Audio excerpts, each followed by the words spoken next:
కొద్దిసేపు అలాగే కళ్ళు మూసుకున్నట్లయితే దేవుని అందరం కలిసి ఆరాధించుకున్నాం. ఆయన చేసిన ప్రతి ఒక్క గొప్ప కార్యాలకి, ఆయన మన పట్ల చూపించిన ఎనలేని ప్రేమకని ఇంకే వేలాది స్థితుల స్తోత్రాలు తండ్రి. అవును యేసయ్య, నిన్న నేను ఏకరీతిగా మా మధ్య ఉన్న గొప్ప దేవుడు తండ్రి. ఎక్కడ ఇద్దరు ముగ్గురు నీ నామంలో కూడి స్థితిస్తారు, వారి మధ్య ఉంటానని సెలవించిన గొప్ప దేవుడు యేసయ్య. Thank you, Lord, for anointing us, Lord Master, for blessing us, Lord Master, for taking delight in our worship, Jesus, and for taking our praises, Lord Master. Thank you, Lord. నీవే మా అతిశయమై ఉన్నావు యేసయ్య, నీవే మా పరవశమై ఉన్నావు తండ్రి. మమ్మల్ని ఇంతవరకు కాచి కాపాడినందుకు నీకు ఎనలేని స్థితులు. నీవే నీవే నా అతిశయము, నీవే నీవే నా పరవశము, నీవే నీవే నా అతిశయము, నీవే నీవే నా పరవశము. యేసయ్యా నా యేసయ్యా, యేసయ్యా నా యేసయ్యా, యేసయ్యా నా యేసయ్యా, యేసయ్యా నా యేసయ్యా.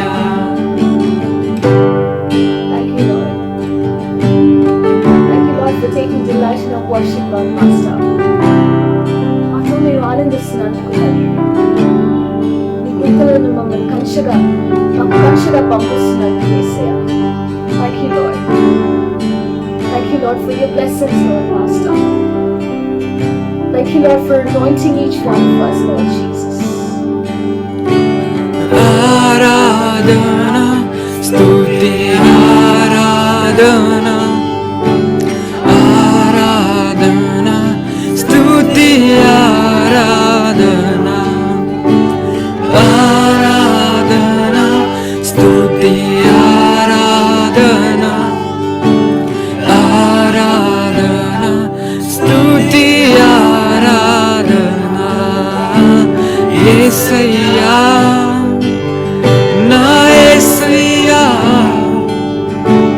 యేసయ్యా నా యేసయ్యా, యేసయ్యా నా యేసయ్యా,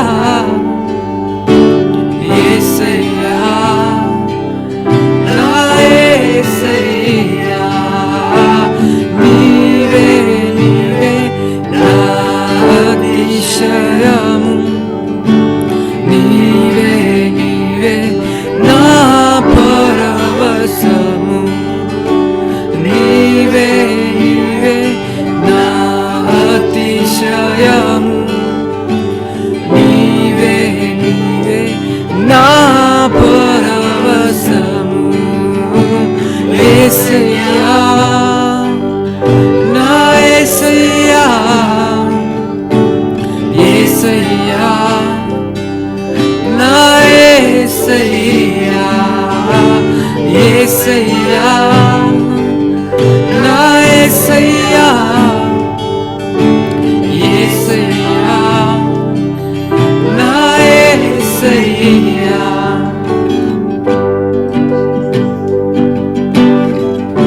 అవును తండ్రి, ఎనలేని ప్రేమతో మమ్మల్ని కొన్నావు తండ్రి.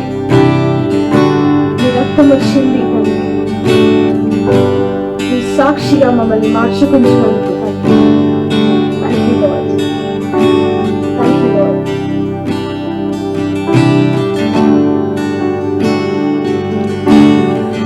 ఆరాధన స్తుతి ఆరాధన, ఆరాధన స్తుతి ఆరాధన, ఆరాధన స్తుతి ఆరాధన,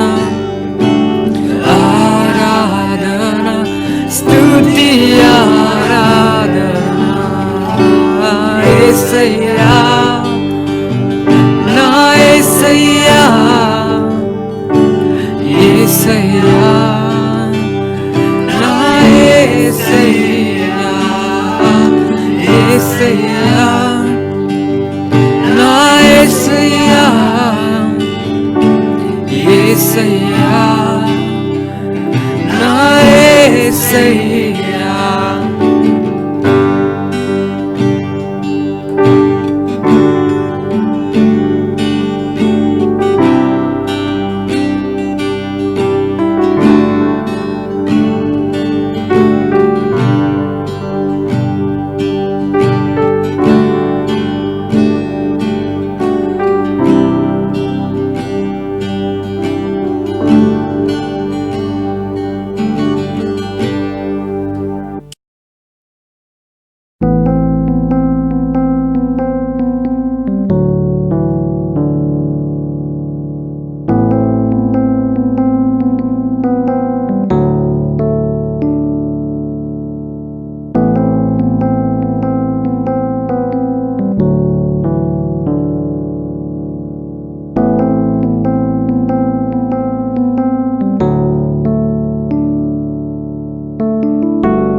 జీసస్ క్రైస్ట్ లైఫ్ మినిస్ట్రీ సంఘ సభ్యులకి మరియు యూట్యూబ్ ద్వారా ఫేస్బుక్ ద్వారా వీక్షిస్తున్న ప్రియమైన దేవుని బిడ్డలందరికీ ప్రభు యేసుక్రీస్తు నామమున శుభములు తెలియజేస్తున్నాను.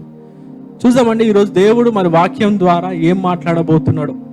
ముందుగా నేను ఎప్పుడైతే ఈ ఒక వాక్యం గురించి నేను మరి ధ్యానించేటప్పుడు దేవుడు నాతో ఒక మాట మరి మాట్లాడిండండి. ఏమనంటే మనము ఆయన కుటుంబంకి చెందిన వాళ్ళమంట.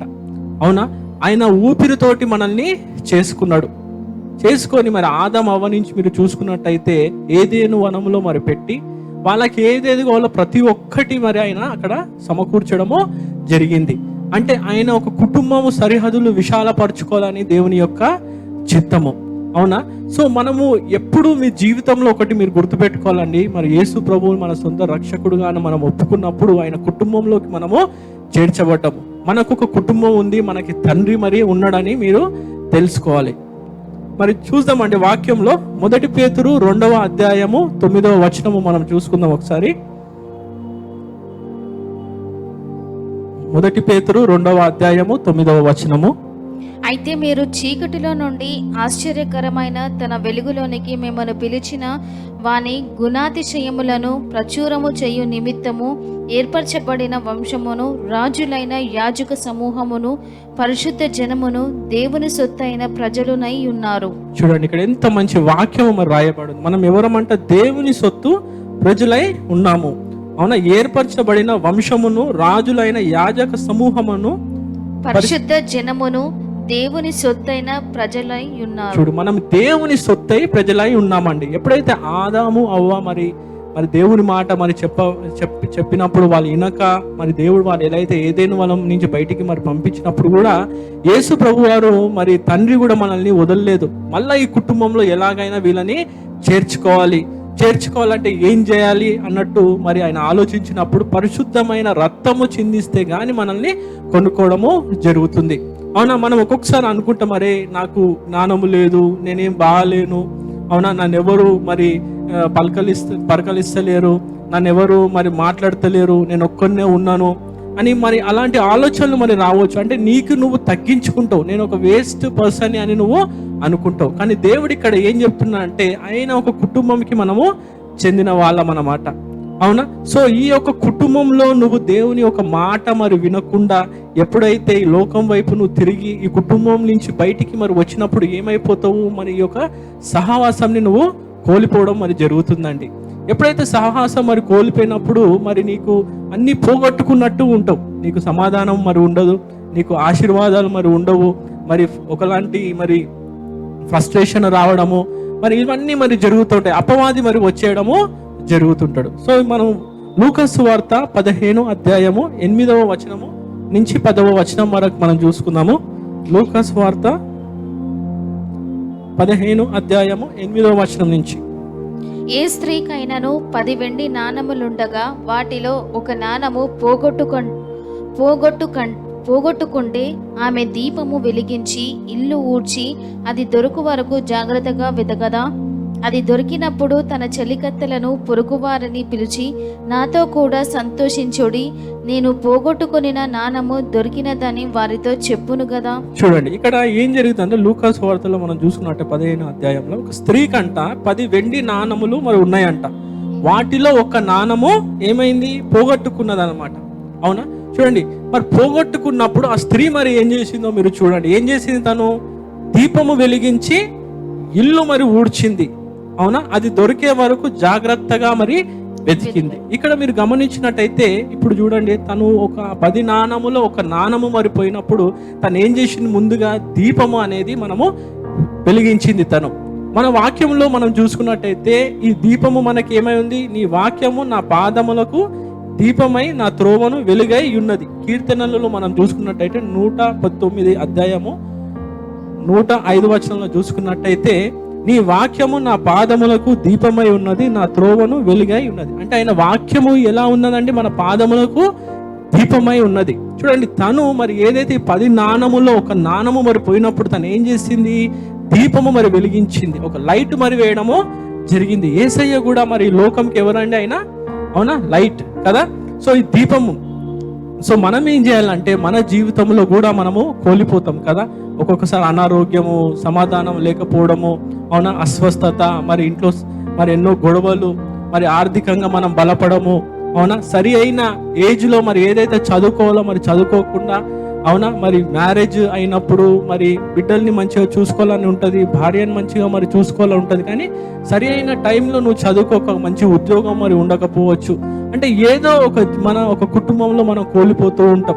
అవునా? ఆర్థికంగా కోల్పోతాము, అనారోగ్యంగా మరి కోల్పోతాము, అవునా, మరి దేవుణ్ణి మరి వదిలేసి ఆత్మీయంగా కూడా మనము కోల్పోతాం. అంటే సంఘంకి రాకుండా, ప్రార్థన మరి చేయకుండా, మరి వాక్యము చదివినా అర్థం కాకుండా, ఇలాగా మనం అనేక విషయాలలో క్రైస్తవులు మరి కోల్పోతూ ఉన్నారండి. సో దేవుడు ఇక్కడ ఏమి సెలవిస్తుందంటే, ఈ రోజు సేవకుడిగా మీ అందరికీ నేను చెప్పేది ఏంటంటే, దీపము మరి మనము వెలిగియాలంట. ఎప్పుడైతే ఈ దీపము నీ జీవితంలో మరి వెలిగిస్తే నువ్వు ఏదైతే కోల్పోయినావో అది దొరుకుతుందండి. అవునా? చాలా మంది మరి ఏదైనా కోల్పోతే చింతతోటి, బాధతోటి ఏడ్చుకుంటా మరి అవునా మరి ఉంటారు. కానీ ఇక్కడ దేవుడు ఏమంటుండు? దీపము మరి వెలిగియాలి. వాక్యం అనేది నువ్వు ఎప్పుడైతే చదువుతావో, ఎప్పుడైతే యేసయ్య మార్గంలో ఎప్పుడైతే నడుచుకుంటావో, మరి ఈ యొక్క వెలుగు అనేది నీ ఇంట్లోకి రావడం జరుగుతుంది. అవునా? నీ యొక్క జీవితంలో రానికే జరుగుతుంది. చూడు, అపవాది చీకటి సంబంధి. ఎప్పుడైతే నువ్వు దేవుని ఒక మార్గంలో నడవకుండా మరి లోకం వైపు వెళ్ళి అపవాది వెనుకకి నువ్వు వెళ్ళినట్టయితే నీ జీవితంలో, నీ కుటుంబంలో ఏమైపోతుంది? ఈ చీకటి అనేది రావడము జరుగుతుంది. కానీ ఎప్పుడైతే నువ్వు వాక్యము మరి చదువుతూ ఉంటావో కదండి, మెల్లమెల్లగా ఏమైతుంది? వెలుగు రావడం జరుగుతున్నది. ఎప్పుడైతే మరి వెలుగు మరి వచ్చిందో చీకటి మరి వెళ్ళిపోతుంది. ఇప్పుడు మీకు అర్థమైందా? ఈ యొక్క వాక్యంలో తను ఏం చేసింది? దీపము మరి వెలిగించింది. తర్వాత ఏం చేసింది? అది దొరుకు వరకు జాగ్రత్తగా, నాతో అది దొరికినప్పుడు తన చెలికత్తెలను పొరుగువారిని పిలిచి, నాతో కూడా సంతోషించుడి, నేను పోగొట్టుకొనిన నాణము దొరికినదని వారితో చెప్పును గదా. చూడు, ఇక్కడ ఏమంటుందంటే, ఒక్క నిమిషం సిస్టర్, ఇక్కడ తను ఇంకొక కార్యం చేసింది. ఏది? ఇల్లు మరి ఊడ్చిందంట. అవునా? తను ఏం చేసింది? ఫస్ట్ దీపము మరి వెలిగించింది. దీపం వెలిగగానే తనకేం కనిపించిందండి? అరే, ఎక్కడో ఒక దగ్గర ఈ నాణము పడి ఉంటది. అవునా? మరి ఇంట్లో ఎంతో చెత్త మరి ఉంటుంది కదా, అక్కడ ఇక్కడ చెత్త ఉంటుంది. సో ఒకసారి ఇల్లంతా మరి ఊడిస్తే ఆ ఒక ఊడ్చినాక ఒక దగ్గరికి మరి పెట్టినాక అందులో మరి నాణం కనిపిస్తుందని ఇల్లంతా మరి ఊడ్చడము జరిగింది. సో మనం అనుకోవచ్చు మనం దేవుణ్ణిలో మనం ఉంటున్నాం కదండి.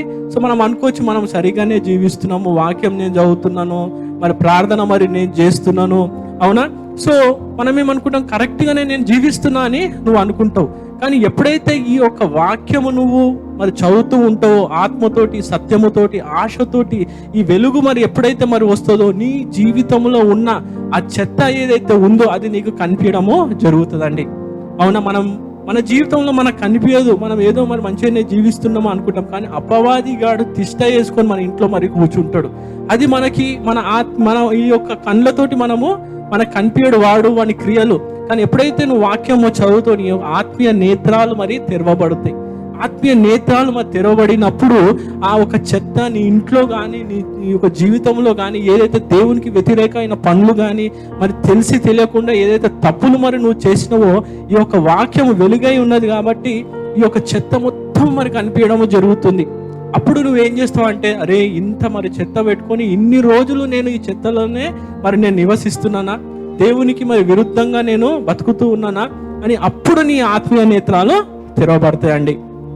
అయితే తను ఏం చేసింది, దీపము వెలిగించింది, మరి ఇల్లంతా మరి ఊడ్చింది. సో మీరు కూడా నేను ఏం చేయాలి అని కోరుతున్నానంటే, సేవకుడిగా మీరు ఈ యొక్క దీపము, వాక్యం అనే దీపంని మీరు ఎప్పుడైతే మీ హృదయంలో పెట్టుకుంటారో, అవునా, ఆ ఒక్క వెలుగు అనేది రావడం జరుగుతుంది. ఈ వెలుగుతోటి ఈ అపవాది యొక్క చెత్త ఏదైతే ఉందో ఇంట్లో కానీ నీ జీవితంలో కానీ అది కనిపించడము జరుగుతుంది. ఎప్పుడైతే వాడి క్రియలు వాడు ఏదైతే మన జీవితంలో మరి చేస్తుండో, ఎప్పుడైతే వాడిని తరుముతావో అప్పుడు నువ్వు పోగొట్టుకుంది మరి దొరుకుతుందండి. ఇప్పుడు అర్థమైందా పోగొట్టుకునేది ఎలా మనం దొరకబెట్టుకోవాలో? అవునా, పోగొట్టుకునేది నువ్వు ఈ అపవాది ఏం చేస్తాడంటే నీ అనారోగ్యము కానీ నీకు మరి ఉద్యోగం రాకుండా మరి చేస్తాడు, నీ పిల్లలు మంచి చదవనీయకుండా చేస్తాడు, వాళ్ళకి అనేక దురలవాట్లు మరి చేస్తాడు, ఇంట్లో సమాధానం లేకుండా మరి చేస్తాడు. అవునా, మరి తల్లిదండ్రులకి మరి వాళ్ళు పిల్లలు మరి రెస్పెక్ట్ ఇవ్వకుండా మరి చేస్తాడు. వాని పని ఇదే, గొడవలు మరి చేయడము. ఇవన్నీ మనకి కనిపించాలంటే, మన ఆత్మీయ నేత్రాలకు మరి కనిపించాలంటే మనం ఏం చేయాలి? ఈ దీపం అనేది మనం ముట్టించి ఈ ఇల్లు మొత్తం మనం ఊడ్చాలంటే మనము వాక్యంలో మనం బలంగా ఉండాలని కోరుతూ ఉన్నాను. నెక్స్ట్ వచనం చదవండి, 9వ వచనం. అది దొరికినప్పుడు తన చెలికత్తెలను పొరుగువారిని పిలిచి, నాతో కూడా సంతోషించుడి, నేను పోగొట్టుకొనిన నాణము దొరికినదని వారితో చెప్పును గదా. అటువలనే మారు మనసు పొందు ఒక పాపి విషయమై దేవుని దూతల ఎదుట సంతోషము కలుగునని మీతో చెప్పుచున్నాను నేను. చూడండి ఇక్కడ ఎంత మంచి వాక్యం రాయబడి, మారు మనసు పొందు ఒక పాపి విషయమై దేవుని దూతల ఎదుట సంతోషము కలుగునని మీతో చెప్పు. దేవుని దూతల ఎదుట సంతోషము అవుతుందంట ఎవరైతే మారు మనసు మరి పొందుకుంటారో. చూడండి, మనకి ఇన్ని రోజులు ఒక్కొక్కసారి మనకు జరగదు, అదే మనకి ఎందుకు ఈ కష్టాలు వస్తున్నాయి, ఇన్నిసార్లు నేను ఎందుకు ఫెయిల్యూర్ అవుతున్నా, ఇన్నిసార్లు నేను ఎందుకు శోధనలో నేను పడిపోతున్నా, ఎందుకు నేను సరి అయిన మార్గంలో నేను నడుచుకోలేకపోతున్నా, మరి వాక్యం ఇంతగా నేను తెలుసు, ఒక 1 వీక్ వాక్యంలో ఉంటా, తర్వాత నేను ఎందుకు మరి పడిపోతున్నా అంటే, మనం ఏం చేయాలంటే నువ్వు ఏదైతే చదువుతున్నావో, ఏదైతే మరి ప్రార్థన మరి చేస్తున్నావో అది ఇంకా సరిపోదు, ఇంకా ఎక్కువ మరి చేయాలి. ఎక్కువ ఎప్పుడైనా మరి చేసినప్పుడు ఈ వెలుగు అనేది నీ జీవితంలో రావడం జరుగుతుంది. అపవాది ఒక క్రియలు మరి జరుగుతుంది, వాణ్ణి తరిమే శక్తి సామర్థ్యము దేవుడు మరి నీకు ఇవ్వడము జరుగుతుందండి. యోహాను సువార్త 8వ అధ్యాయము 12వ వచనం మనం చూసుకున్నట్టయితే, యోహాను సువార్త 8వ అధ్యాయము 12వ వచనము. మరలా యేసు, నేను లోకమునకు వెలుగును, నన్ను వెంబడించువాడు చీకటిలో నడవక జీవపు వెలుగు కలిగి యుండునని వారితో చెప్పాను. చూడండి ఇక్కడ ఏమంటున్నాడు, మరలా యేసు, నేను లోకముకు వెలుగుని, నన్ను వెంబడించేవాడు చీకట్లో నడవడు, జీవపు వెలుగు కలిగి యుండునని వారితో చెప్పాను. చూడు, ఎవరైతే యేసయ్యని మరి వెంబడిస్తారో అంటే మీకు వెలుగు అనేది మరి ఉండడం జరుగుతుంది. నేను ఇంతవరకు ఏదైతే దీపం గురించి నేను చెప్తున్నా అది యేసయ్య, అవునా, ఆయన వెలుగు అయి ఉన్నాడు.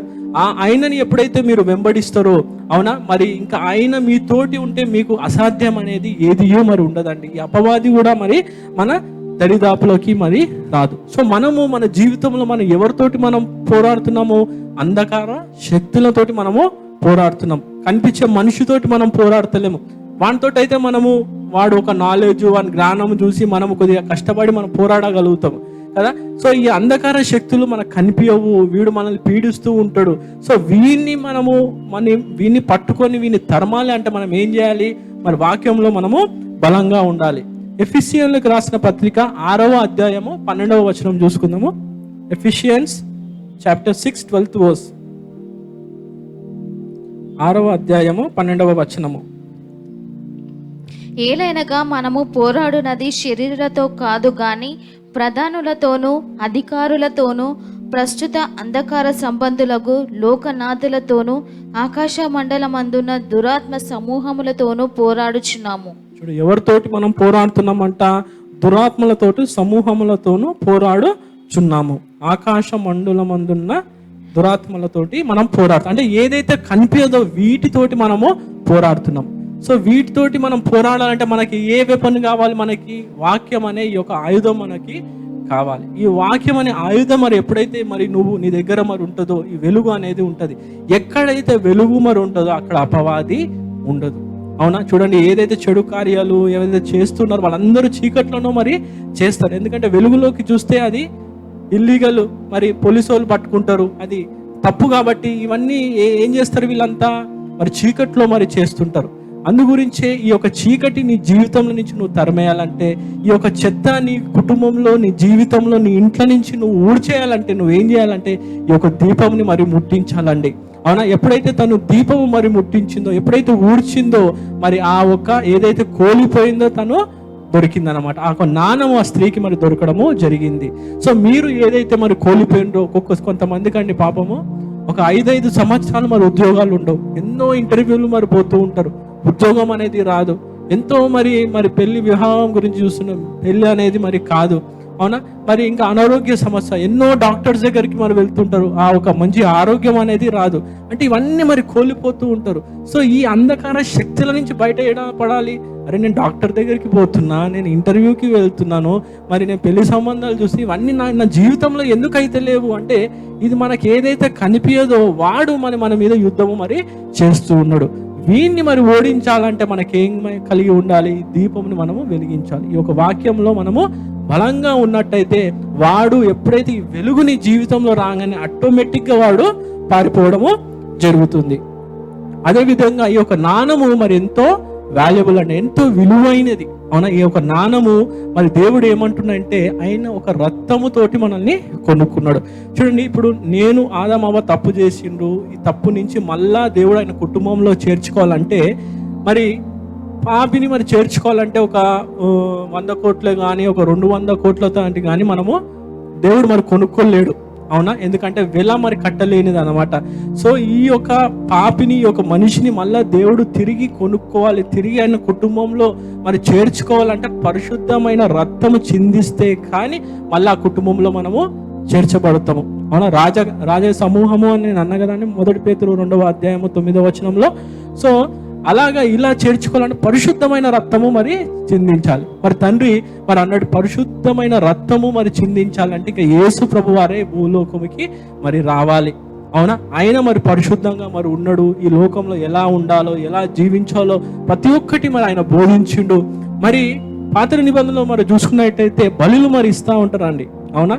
బలులు మరి ఇచ్చేటప్పుడు ఆ ఒక గొర్రెలు మరి ఆ గొర్రెలకి మరి జ్వరము కానీ అనారోగ్యం కానీ ఉండనిక వీలు లేదు. అవి ఎంతో స్వస్థతగా మంచి ఆరోగ్యముతోటి మరి ఉండే గొర్రెనే దేవునికి బలి ఇయ్యాలి. యేసు ప్రభు వారిని మీరు చూసుకున్నట్టు ఆయన కూడా ఎంతో యంగ్ ఏజ్లో, యవ్వనమైన మరి వయసులో 33.5 yearsలో ఆయన పరిశుద్ధంగా మరి జీవించి ఆయన రక్తము మరి చిందించి ఆయన రక్తముతోటి మరి నిన్ను నన్ను కొనుక్కున్నాడు. అందుగురించే సేవకుడిగా మీ అందరికీ నేను చెప్పేది ఏంటంటే, ఎప్పుడూ మీరు అనుకోవద్దు నేను వేస్ట్ని, నేను ఎందుకు పనికిరాను, నాకు జ్ఞానము లేదు, నన్ను ఎవరు ఆదరిస్తలేరు, నన్ను ఎవరు ప్రేమిస్తలేరు, నేను ఒక్కనే అయిపోయినాను, నా కుటుంబంని మరి ఎవరు చేర్చుకుంటలేరు అని ఎప్పుడూ అనుకోవద్దండి. ఎందుకంటే దేవుడు ఆయన రక్తముతోటి కొనుక్కున్నాడు. నీ వాల్యూ ఏందో ఈరోజు నేను చెప్తాండి. నీ వాల్యూ ఏంటంటే ఆయన ఒక రక్తము, పరిశుద్ధమైన రక్తముతోటి అది నీ వాల్యూ. అది ఎన్ని కోట్లు మరి ఇచ్చినా మరి అది సరికాదన్నమాట.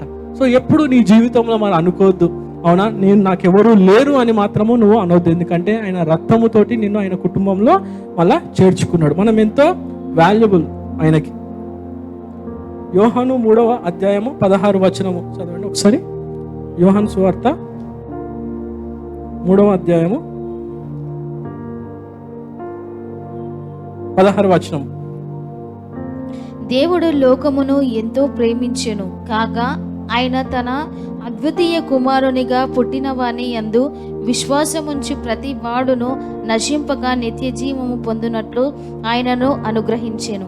ఆయన అంటే యేసును మరి యేసు ప్రభువును అనుగ్రహించండి. ఎవరు అనుగ్రహించారు? దేవుడు. మనం ఎప్పుడు యేసు ప్రభు వారి మీదనే మనం ఫోకస్ చేస్తుంటాం కదా, జీసస్ మీదనే ఫోకస్ చేస్తూ ఉంటాము.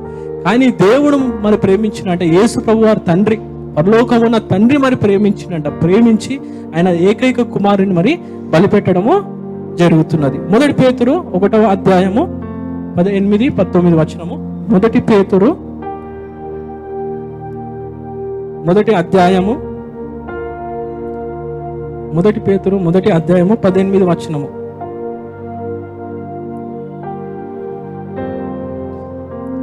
వర్స్ 1 పేతురు 1వ అధ్యాయము 18-19 వర్స్. పితృపారంపర్యమైన మీ వ్యర్థ ప్రవర్తనలను విడిచిపెట్టునట్లుగా వెండి బంగారముల వంటి క్షయ వస్తువుల చేత మీరు విమోచింపబడలేదు గాని అమూల్యమైన రక్తము చేత, అనగా నిర్దోషమును నిష్కలంకమునగు గొర్రెపిల్ల వంటి క్రీస్తు రక్తము చేత విమోచింపబడితిరని మీరు ఎరుగుదురు కదా. చూడండి, ఇక్కడ నేను ఇప్పుడు దాకా చెప్పినట్టు అవునా, ఏదో వెండి బంగారము తోటి మనము పితరులు చేసిన పాపములను మనము కొట్టేయలేమండి. ఈ యొక్క పాపములు పోవాలంటే మరి ఏం చేయాలి? అమూల్యమైన రక్తము చేత, అనగా నిర్దోషమును నిష్కలమయమునగు గొర్రెపిల్ల వంటి క్రీస్తు రక్తము చేత విమోచింపబడితిరని మీరు ఎరుగుదురు కదా. చూడండి, సో ఈ యొక్క రక్తము తోటి మనం కొనుక్కోబడ్డాం అన్నట్టు. మీరు ఎప్పుడు జీవితంలో మరి నాకు ఎవరు లేరు అని అనొద్దు. ఎందుకంటే దేవుడు మరి నాకు అదే ఈ యొక్క మరి వర్తమానము నేను ధ్యానించేటప్పుడు మరి యేసు ప్రభు వారు ఏం చెప్పినంటే, కిరణ్ మై సన్, అవునా, ఈ రోజు నా బిడ్డలందరికీ మరి చెప్పు, నేను ప్రతి ఒక్కరిని నేను గుర్తు మరి పెట్టుకున్నాను, ప్రతి ఒక్కరి విషయంలో ప్రతి ప్రార్థన మరి నేను వింటున్నాను అని దేవుడు ఇక్కడ సెలవియడము జరిగింది. అదేవిధంగా లూకాసు వార్త 12వ అధ్యాయము 6వ వచనము. లూకాసు వార్త 12వ అధ్యాయము 6వ వచనము చూసుకుందామండి ఒకసారి. 5 పిచ్చుకలు 2 కాసులకు అమ్మబడును గదా, అయినను వాటిలో ఒక్కటైనను దేవుని ఎదుట మరవబడదు. మళ్ళీ ఒకసారి చదవండి. లూకాసు వార్త 12వ అధ్యాయము 6వ వచనం. 5 పిచ్చుకలు 2 కాసులకు అమ్మబడును గదా, అయినను వాటిలో ఒక్కటైనను దేవుని ఎదుట మరవబడదు. 7వ వచనం. మీ తల వెంట్రుకలన్నీ లెక్కింపబడి ఉన్నవి, భయపడకుడి, మీరు అనేకమైన పిచ్చుకల కంటే శ్రేష్ఠులు కారా. చూడండి, ఇక్కడ దేవుడు ఏం చెప్తుందంటే, ఒక 5 పిచ్చుకలు మరి 2 కాసులతోటి మరి కొనుక్కున్నాడు. అంటే ఒక్క కాసుకి 2 పిచ్చుకలు వేసుకోండి, ఇంకొక కాసుకి ఇంకొక 2 పిచ్చుకలు వేసుకున్నా 4 అవుతాయి కదా. ఇంకొక పిచ్చుక కూడా ఉంటుంది. సో అది ఫ్రీగా మరి వచ్చిందని అనుకోండి. సో దేవుడు ఏమంటుండంటే, ఇంత తక్కువకి ఈ పిచ్చుకల్ని మరి అమ్ముతున్నారు కదా, ఏదైతే ఫ్రీగా మరి వచ్చిందో ఒక 5వ పిచ్చుక గురించి కూడా నేను ఆలోచిస్తున్నాను.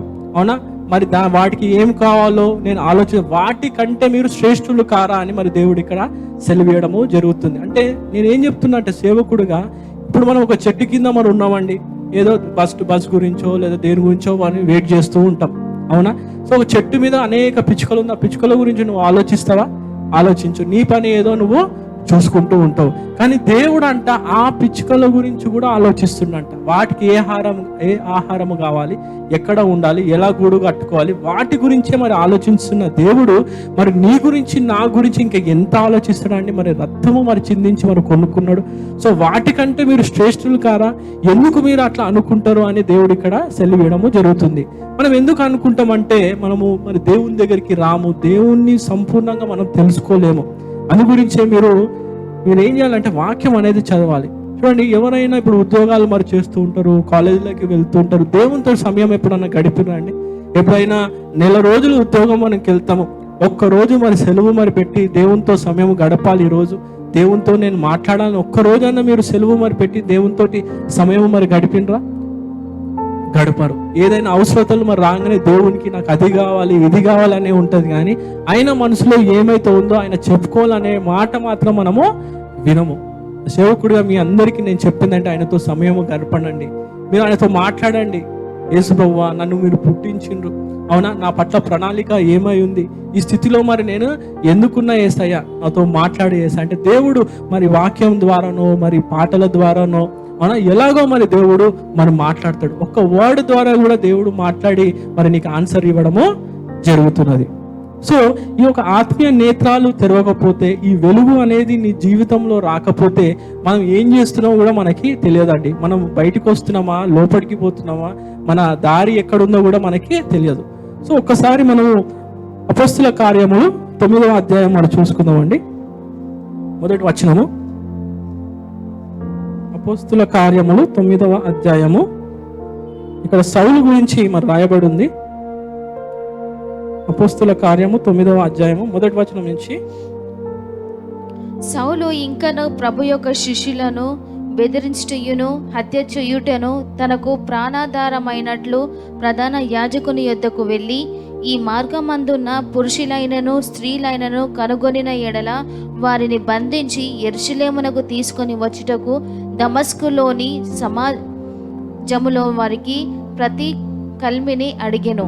చూడండి, ఇక్కడ సౌలు మరి ఏం చేస్తుందంటే, ఎవరైతే యేసు ప్రభువుని మరి నమ్ముతున్నారో, యేసు ప్రభు అని ఎవరైతే వెంబడిస్తున్నారో వాళ్ళని పట్టుకోవాలి. స్త్రీలే కానీ పురుషులే కానీ వాళ్ళని పట్టుకొని ఏం చేయాలి, ఇంకా హింసించాలని, బంధించాలని సౌలు యొక్క మరి ఆలోచన అన్నమాట. అంటే యేసు ప్రభుని ఎవరు వెంబడించొద్దు అని. 3వ వచనము. అతడు ప్రయాణము చేయుచు దమస్కు దగ్గరకు వచ్చినప్పుడు అకస్మాత్తుగా ఆకాశం నుండి ఒక వెలుగు అతని చుట్టూ ప్రకాశించెను. చూడండి, ఇక్కడ 3వ వచనంలో మనం చూసుకున్నట్టయితే, అతడు ప్రయాణము చేయొచ్చు దమస్కస్ దగ్గరకు వచ్చినప్పుడు అకస్మాత్తుగా ఆకాశము నుండి ఒక వెలుగు అతని చుట్టూ ఒక వెలుగు అనేది మరి వచ్చింది. అవునా, ఇక్కడ మరి యేసు ప్రభువారు సౌలుతో మాట్లాడడము జరిగింది. చూడండి, అంతవరకు యేసు ప్రభువారు ఒక జనులను కానీ మళ్ళీ వాళ్ళ శిష్యులను కానీ ఆయన హింసిస్తూ ఉన్నాడు, మరి బాధ మరి పెడుతూ ఉన్నాడు. ఆయన చీకట్లో మరి జీవిస్తున్నాడు. యేసు ప్రభు మరి దేవుని కుమారుడు, మన పాపాలు మరి తీయనీకి ఆయన వచ్చిండని ఆయనకి తెలియదు అనమాట. అంటే చీకట్లో మరి జీవించి ఎప్పుడైతే ఈ యొక్క వెలుగు మరి వచ్చిందో, ఎప్పుడైతే ఈ దీపము మరి వెలిగించినప్పుడు 4వ వచనము. అప్పుడు అతడు నేల మీద పడి, సౌలా సౌలా, నీవేలా నన్ను హింసించుచున్నావని తనతో ఒక స్వరము పలుకుట వినెను. ప్రభువా, నీవెవడవని అతడు అడుగగా ఆయన, నేను నీవు హింసించుచున్న యేసుని. చూడండి, ఇక్కడ ఏమైంది, మరి యేసు ప్రభు అంటారు, సౌలా సౌలా నేను ఎందుకు హింసిస్తున్నావు. అసలు యాక్చువల్గా చూస్తే, నిజంగా చూస్తే మరి ఆ శిష్యులని కానీ దేవుని యొక్క మరి పిల్లల్ని కానీ మరి హింసిస్తూ ఉన్నాడు. మరి యేసు ప్రభు అని డైరెక్ట్గా హింసిస్తలేడు కదా. కానీ ఇక్కడ యేసు ప్రభు ఏమని, నన్ను ఎందుకు నువ్వు హింసిస్తున్నావు. కానీ ఇక్కడ సౌలు మరి ఎప్పుడైతే మరి అడిగినప్పుడు మరి ఏమై 5వ వచనం చదవండి ఒకసారి. ప్రభువా, నీవెవడవని అతడు అడుగగా ఆయన, నీవు హింసించుచున్న యేసుని. చూడండి, ఇక్కడ నేను హింసించుచున్న యేసుని అని తెలియదు. అక్కడ తర్వాత యేసు మరి ఈ సౌలుతోటి మాట్లాడినాక ఆయన కన్నులు పోవడం జరుగుతుంది. మరి 3 రోజులు ఆహారము మరి తినకుండా మరి జరుగుతుంది. 8వ వచనం. సౌలు నేల మీద నుండి లేచి కన్నులు తెరిచినను ఏమీయో చూడలేకపోయాను గనుక వారు అతని చెయ్యి పట్టుకొని దమస్కులోనికి నడిపించిరి. అతడు 3 దినములు చూపు లేక అన్నపానములేమియూ పుచ్చుకొనకుండెను. ఓకే, దమస్కస్లో 10వ వచనం, లాస్ట్ వచనం. దమస్కులో అననీయ అని ఒక శిష్యుడుండెను. ప్రభు దర్శనమందు అననీయ అనే అతనిని పిలువగా అతడు, ప్రభువా, ఇదిగో నేనున్నాననెను. అందుకు ప్రభువు, నీవు లేచి తిన్ననిదబడిన వీధికి వెళ్ళి యూదా అను వాని ఇంట తార్సువాడైన సౌలు అను వాని కొరకు విచారించుము, ఇదిగో అతడు ప్రార్థన చేయుచున్నాడు. అయితే ఇక్కడ అనన్యకి ఏమి చేయడం, మరి యేసు ప్రభు వారు ఏం చెప్తాడంటే, నువ్వు ఇక్కడ సౌలు దగ్గరికి వెళ్ళి ఆయన మీద చేతులు పెట్టి మరి ప్రార్థించు, అప్పుడు పరిశుద్ధాత్ముడు మరి ఆయన లోపలికి మరి వస్తాడు, ఆయన కన్నులు మరి తెరవబడుతుంది. అంటే నేను మీకు ఏం చెప్పాలనుకుంటున్నా అంటే, ఇన్ని రోజులు మరి యేసయ్య గురించి సౌలుకి మరి తెలియదు. నూతన నిబంధనలో మీరు చూసుకున్నట్టు అనేకమైన పత్రికలు మరి ఆయన రాసిడు. కానీ ఎప్పుడైతే వెలుగు మరి వచ్చిందో, ఎప్పుడైతే దీపము మరి వెలిగింపబడ్డదో, ఆయన ఆత్మీయ నేత్రాలు మరి తెరచబడ్డాయండి. అవునా, మరి ఆ ఒక 3 రోజులు మరి గుడ్డివాడిగా ఏమి కన్నులు మరి కనిపించగా ఉంటే, ఆ 3 రోజులు దేవుడు ఆయనతో మాట్లాడి ఆయనని కనపరుచుకోవడము జరిగింది. 15వ వచనము. అందుకు ప్రభువు, నీవు వెళ్ళుము, అన్యజనుల ఎదుటను రాజుల ఎదుటను ఇజ్రాయేలు ఎదుటను నా నామము భరించుటకు ఇతడు నేను ఏర్పరచుకొనిన సాధనమై ఉన్నాడు. చూడు, దేవుడు మరి సౌలుని ఎలా వాడుకున్నాడని, ఎవరైతే దేవుని ప్రజల్ని హింసిస్తున్నాడో, బాధ పెడుతున్నాడో, బంధిస్తున్నాడో, ఈ సౌలుని యేసు ప్రభు వారిని ఎలా మరి వాడుకున్న ఒక సాధనముగా మరి వాడుకుండు. అంటే ఎప్పుడైతే ఈ యొక్క వెలుగు మరి వచ్చిందో, ఎప్పుడైతే నువ్వు వాక్యము మరి చదువుకుంటావో, సౌలు పట్ల ఉన్న ప్రణాళిక ఏదో మరి తెలియజేయబడ్డది. అవునా, ఎప్పుడైతే మరి నువ్వు కూడా వాక్యం మరి చదువుకుంటావో, నీ పట్ల ప్రణాళిక ఏందో, మరి దేవుడు నువ్వు ఎలా నడుచుకోవాలో, ఏమి చేయాలో మరి చెప్పడము జరుగుతుంది. 16వ వచనము. ఇతడు నా నామము కొరకు ఎన్ని శ్రమలను అనుభవింపవలెను నేను ఇతనికి చూపుదునని అతనితో చెప్పెను. 17వ వచనము. అననీయ వెళ్ళి ఆ ఇంట ప్రవేశించి అతని మీద చేతులుంచి, సౌలా, సహోదరుడా, నీవు వచ్చిన మార్గములో నీకు కనబడిన ప్రభువైన యేసు నీవు దృష్టి పొంది పరిశుద్ధాత్మతో నింపబడినట్లు నన్ను పంపియున్నాడని చెప్పెను. చూడండి, పరిశుద్ధాత్మతో నింపబడినాక 18 వచనం, లాస్ట్ వచనం చదవండి. అప్పుడే అతని కన్నుల నుండి పొరల వంటివి రాలగా దృష్టి కలిగి లేచి బాప్తిజము పొందెను. తర్వాత ఆహారము పుచ్చుకొని బలపడెను. చూడండి, ఈ లాస్ట్ వచనం 18 వచనం మీరు చూసుకున్నట్టయితే 18th వర్స్, అప్పుడు అతని కన్నుల్లో నుండి ఏమైంది? పొరలు వంటిని రాలగా దృష్టి కలిగి లేచి బాప్తిజము పొందెను. అంటే ఈ యొక్క పొరలు ఏదైతే ఉందో అవి పోవడం జరిగింది, ఆత్మీయ నేత్రాలు తెరవడం జరిగింది, ఆయన పట్ల ప్రణాళిక ఏది ఉందో తెరవడం, అంటే కరెక్ట్ మార్గంలో మరి పోతుండు. ఎప్పుడైతే వాక్యము మరి మరి సౌలు దగ్గరికి మరి వచ్చినప్పుడు మరి ఏమైంది? ఆయన విడుదల మరి పొందుకున్నాడు.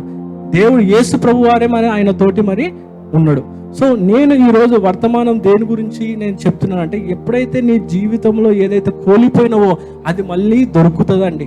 ఇది ఎందుకు నువ్వు కోల్పోయినావు అంటే, నీలో వెలుగు లేదు కాబట్టి, చీకటి సంబంధిలో ఉన్నట్టయితే ఈ అపవాది నిన్ను పట్టి పీడిస్తాడు కాబట్టి, మరి చీకట్లో ఉన్న వాటిని అన్నీ పోగొట్టుకుంటున్నావు. ఈరోజు అనారోగ్యము, సమాధానం లేకపోవడము, ఉద్యోగం లేకపోవడము, బిజినెస్ లాస్, అంటే సరిగైన మరి జ్ఞానం లేకపోవడం, ఇవన్నీ పోగొట్టుకుంటుంటే దాని అర్థం ఏంది అంటే, అపవాది మరి మన ఇంట్లో మరి తిష్టేసుకొని కూర్చుండి. ఈ చెత్త అంతా మనం ఊడ్చాలంటే మనం ఏం చేయాలి? దీపమును మరి వెలిగించాలి. ఏదైతే కోల్పోయినావో దేవుడు 2 అంతులు ఇవ్వనీకి మరి సిద్ధంగా ఉన్నాడు. ప్రార్థించుకుందాం. పరలోకన తండ్రి, కృపాల దేవా, నీకే ఘనత, మహిమ, ప్రభావం నేను చెల్లిస్తున్నా యేసయ్య. అవును పరలోకన తండ్రి, నీ ఏకైక కుమారుని బలిపెట్టి నీ కుటుంబంలో మమ్మల్ని చేర్చుకున్న విధానానికి మేము వందనాలు చెల్లిస్తున్నాం యేసయ్య. మేము ఏదైతే పోగొట్టుకున్నామో మళ్ళా తిరిగి మరి మాకు ఇస్తాను, 2 అంతులు మరి ఇస్తాను నాయన. మరి ఎన్ని రోజులు మరి పోయినా దానికి 2 అంతులు మరి నేను ఇస్తాను. మరి మీరు మరి ఏం చేయాలంటే నన్ను మరి వెంబడించాలి. ఈ యొక్క వెలుగు అనేది, ఒక వాక్యం అనేది మా ఒక హృదయంలో మరి విత్తబడాలని మరి వర్తమానం ద్వారా మాకు తెలియజేసిన విధానానికి వందనాలు చెల్లిస్తున్నాం. ఈ రోజు పరలోకన తండ్రి, జయశీలం సంఘ సభ్యులకి ప్రతి ఇంట్లో, ప్రతి జీవితంలో ఈ యొక్క దీపమును వెలిగించమని నేను ప్రార్థిస్తున్నా. ప్రతి జీవితంలో ఎవరైతే ఇంట్లో చెత్త, ఈ అపవాది ఏదైతే చెత్త వేసి పెట్టిందో ఇప్పుడే ఊడ్చేయాలని నేను ప్రార్థిస్తున్నా. పరలోకన తండ్రి, మీ వెలుగుతోటి నింపండి యేసయ్య. వాళ్ళ పట్ల ప్రణాళిక ఏదైతే ఉందో అది నెరవేర్చమని నేను ప్రార్థిస్తున్నా. ఈ లోకముకు ప్రతి ఒక్కరూ మరి వెలుగుగా మరి ఉండాలని నేను ప్రార్థిస్తున్నా యేసయ్య. అదేవిధంగా ఎవరికైతే అనారోగ్య సమస్య కానీ, కరోనా వైరస్తో బాధపడుతూ ఉన్నా, ఆర్థిక ఇబ్బంది ఉన్నా, ఉద్యోగం లేకుండా ఉన్నా, మరి వివాహం కాకపోవడం ఉన్నా, ఇంకా ఎటువంటి సమస్యలు ఉన్నాయి, ఇప్పుడే వేర్లతో సహా తీసి సముద్రంలో నాటబడమని నేను ఆజ్ఞాపిస్తున్న పరలోకన తండ్రి. మరి అదేవిధంగా యూట్యూబ్ ద్వారా, ఫేస్బుక్ ద్వారా వీక్షిస్తున్న ప్రతి ఒక్కరిని పేరు పేరును దీవించి ఆశీర్వదించండి లార్డ్. వాళ్ళ ఆత్మీయ నేత్రాలు మరి తెరవండి పరలోకన తండ్రి. మరి ఆ పొరలను మరి తీసేయమని నేను ప్రార్థిస్తున్న పరలోకన తండ్రి. మరి ప్రతి ఒక్కరూ వాక్యం చదివేటప్పుడు సామర్థ్యం ఇవ్వండి, సహాయము చేయండి. ప్రతి వాక్యము మరి అర్థమయ్యేటట్టు వాక్యం ద్వారా బిడ్డలతో మాట్లాడి బలపరిచి మరి ముందుండి నడిపియమని నజరేయుడైన సర్వసృష్టి గల యేసు క్రీస్తు నామమున ప్రవచించి ప్రార్థిస్తున్న పరలోకన తండ్రి. ఆమేన్. Thank you. God bless you all.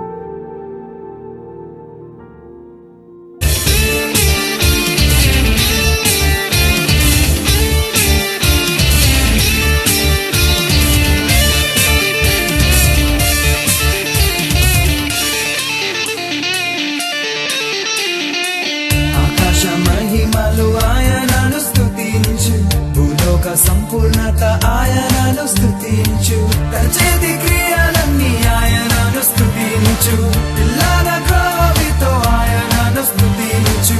నీ చేతులెత్తి పరిశుద్ధ సన్నిధిలో ఆత్మతోను, సత్యముతోను, బలముతోను, మనసుతోను కరములు తట్టి కేకలు వేసి, గంతులు వేసి, నాట్యము చేసి, కలిగున్న తంతడితోను యెహోవాను స్తుతించు, యెహోవాను స్తుతించు. ప్రభువును గణపరచు, మహాదేవుని సేవించు, యేసుని పూజించు.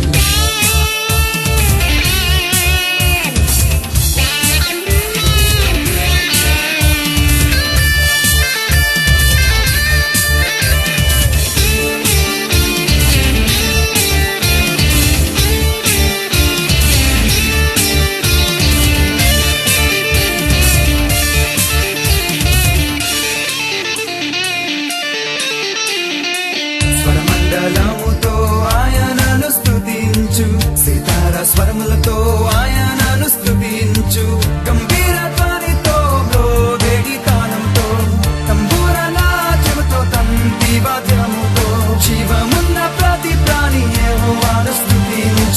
ఆత్మతోను సత్యముతోను బలముతోను మనసుతోను కరములు తట్టి కేకలు వేసి గంతులు వేసి నాట్యము చేసి కలిగున్న తంతడితోను యెహోవాను స్తుతించు యెహోవాను స్తుతించు ప్రభువును కనపరచు మహాదేవుని సేవించు యేసుని పూజించు ఆశ్చర్యకరుడు ఆలోచనకర్త బలవంతుడైన నిత్యుడగు తండ్రి యెహోవాను స్తుతించు ప్రభువును కనపరచు మహాదేవుని సేవించు యేసుని పూజించు ఆశ్చర్యకరుడు ఆలోచనకర్త బలవంతుడైన నిత్యుడగు తండ్రి సమాధానకర్త అయిన రాజును